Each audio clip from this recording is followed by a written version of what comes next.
মানুষ কিন্তু আজ আছি আমরা, কাল নেই। কারণ জীবনটা হচ্ছে ক্ষণস্থায়ী, কিন্তু মানুষ যেটা করে কর্মফল সেটা হচ্ছে চিরস্থায়ী। আমরা প্রথম থেকে যদি মনে করে নিই সেবাই আমার ধর্ম, ভালোবাসাই আমার কাজ, মানবিকতাকে ভালোবাসবো, হাসবো, খেলবো, গড়বো, মানবিকতাকে ভালোবাসবো, সবাই এক থাকবো, সবাইকে নিয়ে চলবো, এটা যদি মেনে নিতে পারেন, মনে রাখবেন ধন সম্পত্তি মানুষের জীবনের সম্পদ নয়। মানুষের জীবনের সম্পদ হচ্ছে মনুষ্যত্ব এবং তার সুস্বাস্থ্য।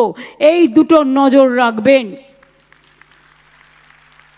হয়তো অনেক টাকা ইনকাম করলেন, হার্ট অ্যাটাক হয়ে মরে গেল, টাকাটা কে খাবে? স্বাস্থ্য যেমন ভালো রাখতে হবে, মন ভালো রাখতে হবে, মনের দরজাটা খোলা রাখতে হবে। ঘর আপনি তালা দিয়ে বন্ধ করতে পারেন, মনটাকে কি বন্ধ করতে পারেন? মনকে প্রশ্ন করুন, মনের দরজা সবসময় খোলা। মনে যা আসবে ভাববেন, চিন্তা করবেন, লিখে রাখবেন, কিন্তু জীবনে হতাশ হবেন না।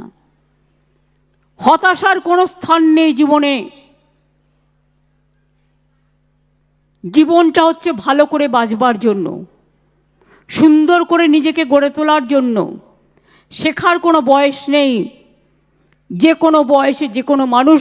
আমরা রোজ শিখি, রোজ নতুন কাজ করি, রোজ শিখি। একদিনে কেউ শিখতে পারে না। শিখতে শিখতে শিখতে শিখতে হোঁচট খেতে খেতে মানুষ চলে। তাই রবীন্দ্রনাথ ঠাকুর লিখেছিলেন, বাঁধ ভেঙে দাও, বাঁধ ভেঙে দাও, বাঁধ ভেঙে দাও, ভাঙো। শুকনো গাঙে আসুক জীবনেরও বন্যা, রুদ্দাম কৌতুক, শুকনো গাঙে আসুক। উনি লিখেছিলেন ভাঙনেরও জয়গান গাও। আমি একটু চেঞ্জ করে বলছি, জীবনেরও জয়গান গাও, জীবনেরও জয়গান গাও, জীবনেরও জয়গান গাও। জীর্ণ পুরাতন যাক ভেসে যাক, যাক ভেসে যাক, যাক ভেসে যাক।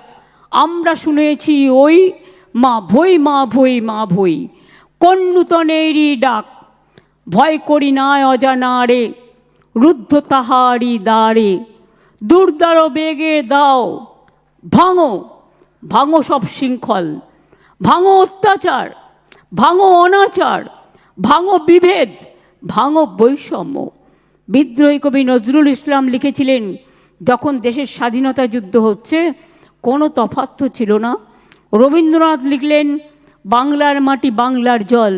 বিদ্রোহী কবি নজরুল লিখলেন দুর্গমগিরি কান্তার মরু দুস্তর পারাবার, লঙ্ঘিতে হবে রাত্রি নিশীতে যাত্রীরা হুঁশিয়ার। তিনি লিখলেন কোরআন পুরাণ বেদ বেদান্ত বাইবেল ত্রিপিটক গ্রন্থ সাহেব জেন্দা বেস্তা পড়ে যাও যত শখ। অর্থাৎ সর্বধর্মকে মিলিয়ে দিলেন, যেটা রবীন্দ্রনাথ বলেছিলেন, হে মোর তীর্থ পূর্ণ চিত্তে জাগরে ধীরে, এই ভারতের মহামানবের সাগর তীরে। ইকবাল গেয়েছিলেন সারে জাহাঁ সে আচ্ছা হিন্দুস্তা হামারা। ঈশ্বরচন্দ্র বিদ্যাসাগর তিনি আমাদের বর্ণলিপি শিখিয়েছিলেন।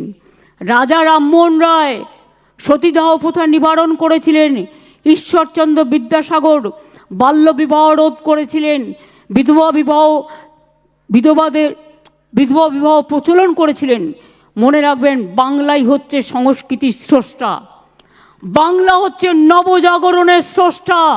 সারা ভারতবর্ষের মধ্যে, পৃথিবীর মধ্যে বাংলা সংস্কৃতির প্রাণকেন্দ্র, বাংলা শিক্ষার প্রাণকেন্দ্র, বাংলার মেধা সারা পৃথিবীতে আজও ছড়িয়ে আছে। নাসা থেকে ভাষা, অ্যাস্ট্রোনটে যান বাঙালি পাবেন, নাসায় যান বাংলার ছেলে মেয়েদের পাবেন, ওয়াশিংটনে যান বাংলার ছেলেমেয়েরা ভর্তি, ভার্জিনিয়ায় যান বাংলার ছেলেমেয়েরা ভর্তি। অমর্ত্য সেন কোথায় পড়ায়? হার্ভার্ড ইউনিভার্সিটিতে।